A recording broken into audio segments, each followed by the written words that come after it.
کیا آپ جانتے ہیں کہ بال کون تھا اور ایک پوری قوم اس کی عبادت کیوں کرنے لگی تھی؟ یہ واقعہ ہمیں قرآن میں ملتا ہے، خاص طور پر سورہ الصافات میں، جہاں اللہ کے نبی پروفٹ الائجہ یعنی حضرت الیاس علیہ السلام کا ذکر آتا ہے۔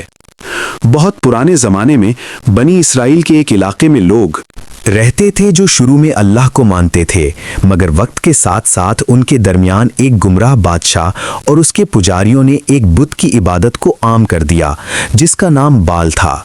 وہ لوگوں سے کہتے تھے کہ بال ہی بارش برساتا ہے، زمین سے فصلیں اگاتا ہے اور تمہاری مشکلات دور کرتا ہے، اس لیے اسی کے سامنے جھکو اور اسی سے دعا کرو۔ بادشاہ نے بال کے لیے بڑے مندر بنوائے، اس کے پجاری مقرر کیے اور لوگوں کو حکم دیا کہ وہ اس بت کے سامنے سجدہ کریں اور اس کے نام پر قربانیاں دیں۔ آہستہ آہستہ پوری قوم اس دھوکے میں آ گئی اور اللہ کو چھوڑ کر بال کی عبادت کرنے لگی۔ لوگ اس کے مندر میں جاتے، اس کے سامنے جھکتے، نظریں دیتے اور یقین رکھتے تھے کہ یہی ان کی زندگی کا سہارا ہے، حالانکہ وہ صرف ایک بے جان پتھر کا بت تھا۔ اسی وقت اللہ نے اپنی رحمت سے حضرت الیاس علیہ السلام کو ان لوگوں کی ہدایت کے لیے بھیجا۔ حضرت الیاس علیہ السلام نے اپنی قوم کو جمع کر کے کہا، کیا تم بال کو پکارتے ہو اور سب سے بہتر پیدا کرنے والے اللہ کو چھوڑ دیتے ہو؟ مگر زیادہ تر لوگ اپنے بادشاہ اور پجاریوں کے اثر میں تھے۔ انہوں نے نبی کی بات سننے کے بجائے ان کا مذاق اڑایا اور کہا کہ ہمارے باپ دادا بھی اسی بال کی عبادت کرتے آئے ہیں، اس لیے ہم اسے کبھی نہیں چھوڑیں گے۔ حضرت الیاس علیہ السلام بار بار انہیں سمجھاتے رہے کہ بال کچھ نہیں کر سکتا اور اصل طاقت صرف اللہ کے پاس ہے، مگر قوم اپنی ضد پر قائم رہی۔ تب اللہ نے انہیں سمجھانے کے لیے پہلی نشانی ظاہر کی اور ان کے علاقے میں بارش رک گئی۔ کئی سال تک قحط پڑ گیا، زمین سوکھ گئی، کھیتوں کی فصلیں ختم ہو گئیں اور لوگ سخت پریشانی میں مبتلا ہو گئے۔ اس وقت بھی لوگ بال کے مندر میں جا کر روتے رہے اور اس سے بارش مانگتے رہے، مگر بال خاموش رہا کیونکہ وہ صرف ایک بے جان بت تھا۔ یہ دیکھ کر حضرت الیاس علیہ السلام نے لوگوں سے کہا کہ دیکھو، تم جسے خدا سمجھتے ہو وہ تمہاری کوئی مدد نہیں کر سکتا۔ پھر ایک دن فیصلہ کرنے کے لیے سب لوگ ایک جگہ جمع ہوئے تاکہ معلوم ہو جائے کہ سچا رب کون ہے۔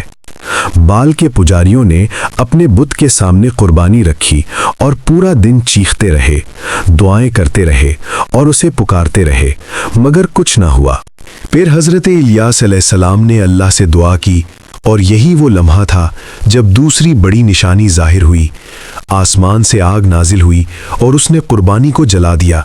یہ منظر دیکھ کر سب لوگوں پر واضح ہو گیا کہ اصل طاقت صرف اللہ کے پاس ہے اور بال کچھ بھی نہیں کر سکتا۔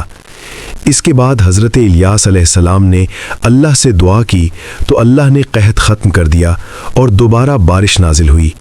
زمین سرسبز ہو گئی اور کھیتوں میں دوبارہ فصلیں اگنے لگیں۔ یہ تیسری واضح نشانی تھی کہ بارش دینے والا صرف اللہ ہے۔ ان نشانیوں کو دیکھ کر کچھ لوگوں کے دل نرم ہو گئے اور وہ اللہ پر ایمان لے آئے، مگر بہت سے لوگ اپنی ضد اور تکبر کی وجہ سے پھر بھی بال کی عبادت پر قائم رہے۔ جب قوم کی دشمنی بہت زیادہ بڑھ گئی تو حضرت الیاس علیہ السلام وہاں سے چلے گئے اور اللہ نے اپنے نبی اور ایمان لانے والوں کو محفوظ رکھا، جبکہ جو لوگ بال کی عبادت پر اڑے رہے وہ اپنی گمراہی میں ہی رہ گئے۔